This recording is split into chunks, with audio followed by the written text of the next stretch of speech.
the next few lecture modules, I'm going to discuss an important topic called memory objects and pointers and how to deal with them. And this is one of the most consequential things about compiler optimizations when we do compiler optimizations on imperative languages which involve memory allocations like C, C++, Java, etc. So memory objects and pointers. So let's say we declare a variable in C like int x. Then what we are actually doing is we are allocating memory and this memory starts at some address, let's say adder, and goes up to some size, depends on this type. And let's assume that the size of an integer on a particular machine is 4 bytes. Then this region, memory region, is from adder to adder plus 4, where adder plus 4 is not included, but so 4 bytes, adder plus 1, adder plus 2, and adder plus 3. And the address of x is pointing to the beginning of this region, which means the address of x and adder are the same value. Similarly, so this region of memory is also called an object, right? So any region of memory is also called an object. Similarly, if I allocate a variable using the new construct in these languages like C, C++, Java, which basically allows dynamic allocation, then it returns a pointer p to an object of type x. So if the type x is of size of x, then we have allocated a new memory object from some address adder till some end address adder plus size of x. And the pointer p, the return value, is now pointing to the beginning of this adder. And so p and adder are the same value. So this is the common memory allocation that we are aware of. I just want to point out that when we say an object, it does not need to be a contiguous region of memory. It could be made up of discontiguous regions of memory as well.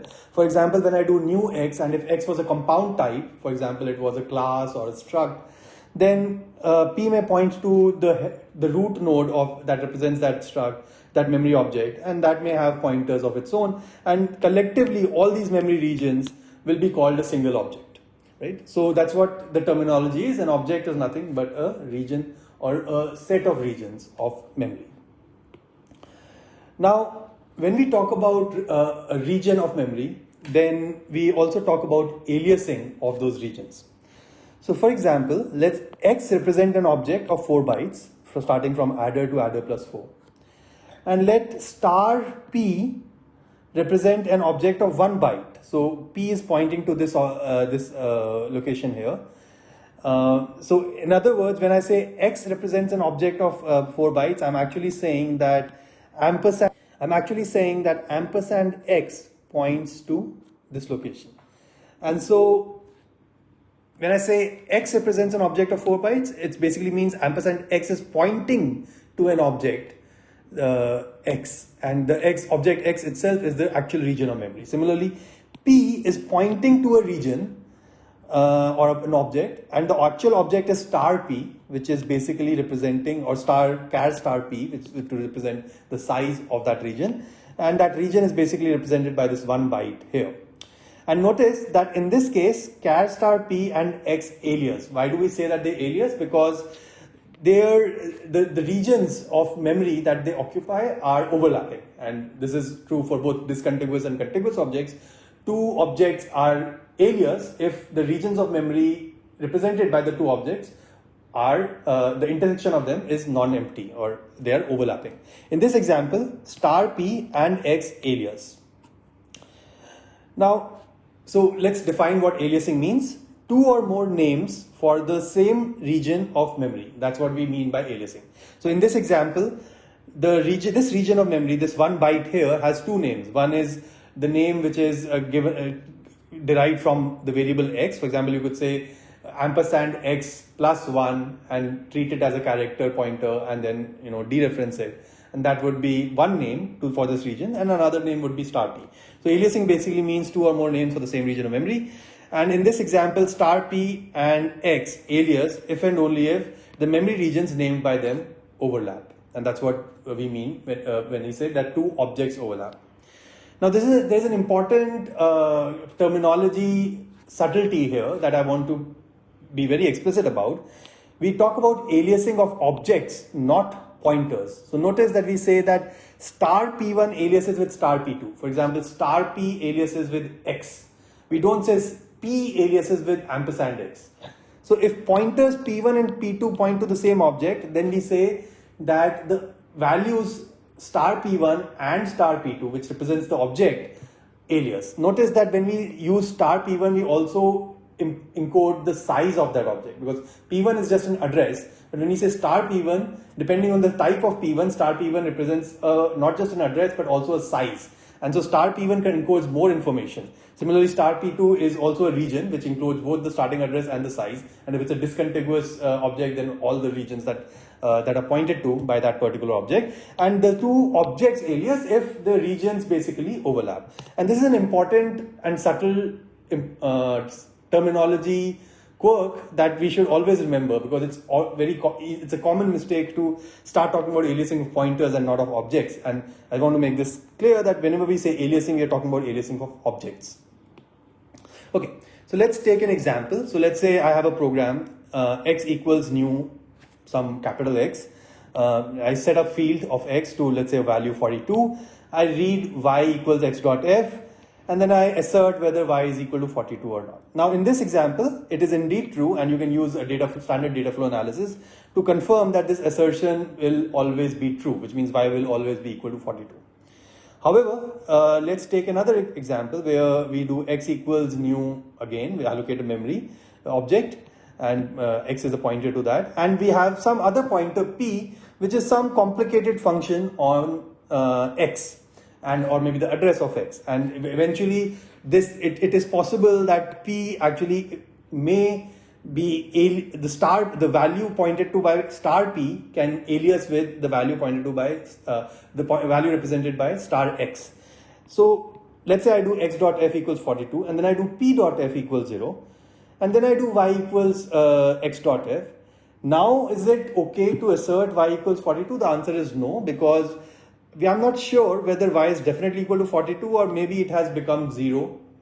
Because if p star p was aliasing with star x, then it could have become 0. But if it was not aliasing with star p was not aliasing with star x, then this would have been 42. And so because of aliasing, many compiler analysis that would have been otherwise straightforward become more complicated, because you have to make the conservative assumption. In this example, I have to make the conservative assumption that star p may alias with star x, in which case it's not true that y equals 42. For example, if I was doing a constant propagation analysis, then while in this example it's okay to replace all subsequent uses of y with 42, in this example it is not okay to do that, because we have not been able to reason about the fact that star p and star x do not alias.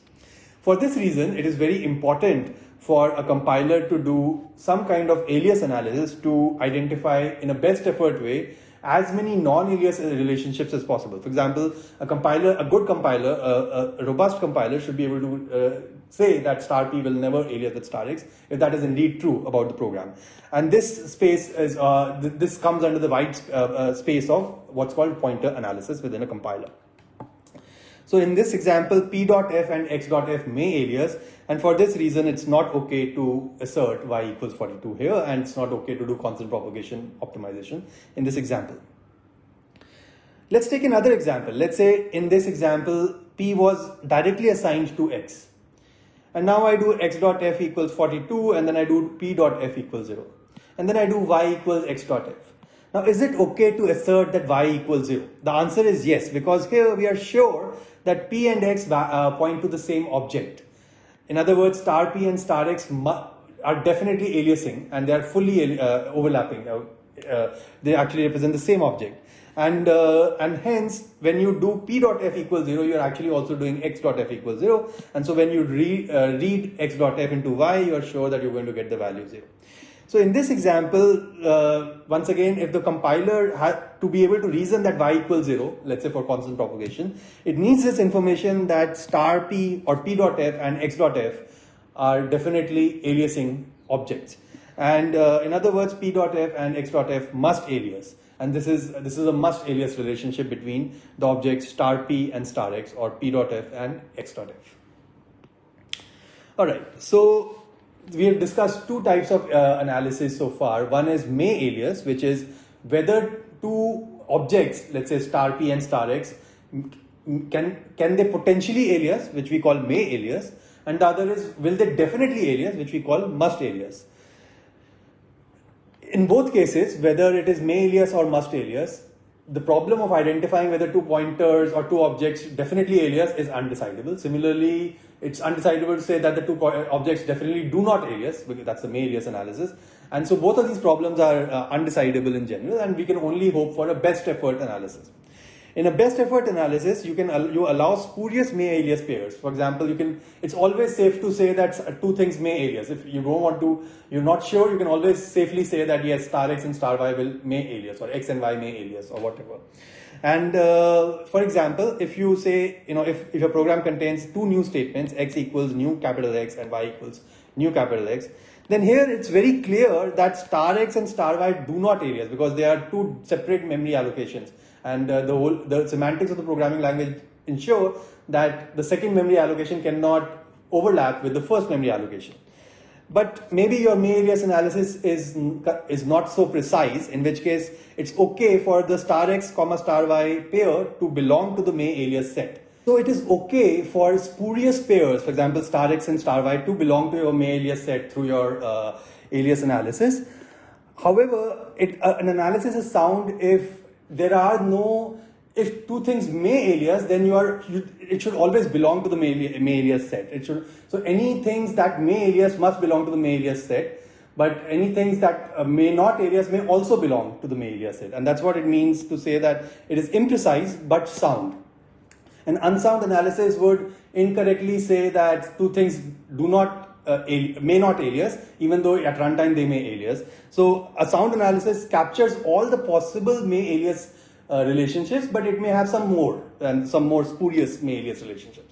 Similarly, a sound must alias analysis may miss some of the must alias relationships, but whatever it captures are definitely must alias. So for example, if I say x equals new x and y equals x, we are clear that y and x, or star y and star x, must alias.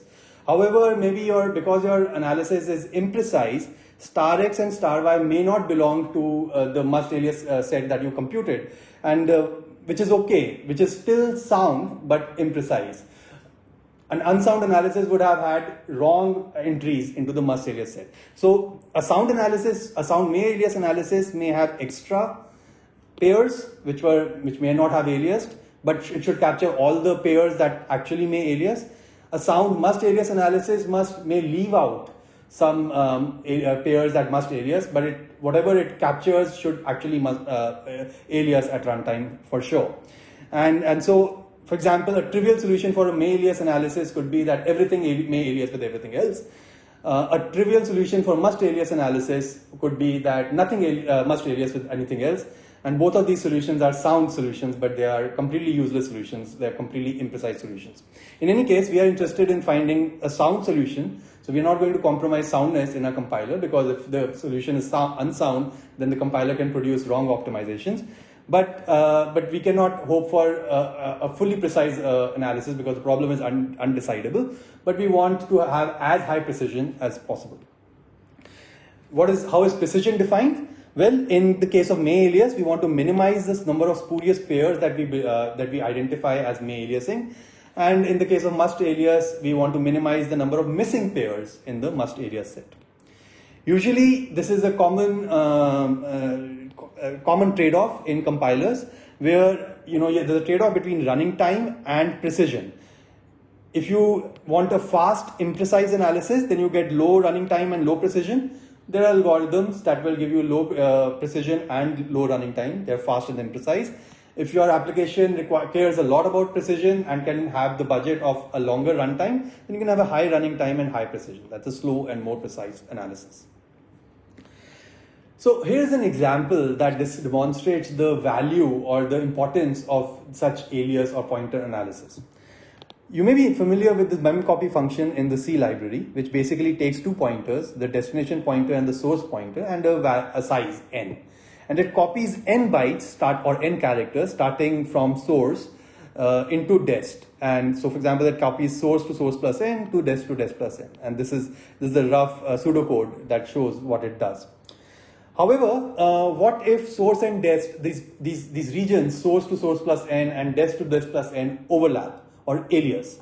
In that case, some of the optimizations that were possible would in this implementation of this function would become incorrect. So first of all, I want to say that the memcopy function is one of the most common and performance critical functions that is used in the software system stack. This implementation that I've shown you here is the most basic implementation that you could possibly have for memcopy, but the actual implementations are typically an order of hundreds of lines of code, where you do vectorization, you do all kinds of special code generation for special cases and so on. So imagine if source and destination could have overlapped or alias, then vectorization, which copies 4 or 8 bytes in one go from source to destination, may become incorrect, because now when you copy 4 bytes in a chunk, maybe some of those bytes were actually belonging to the dest and so on.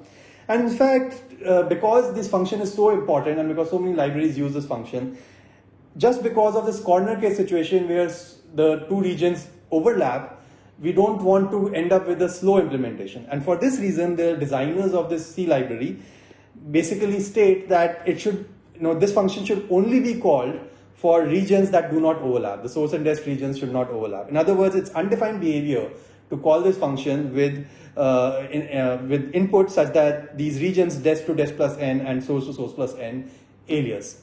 And this example shows the importance of aliasing and how aliasing pervades the system stack, not just within a compiler, but also when we're doing library design.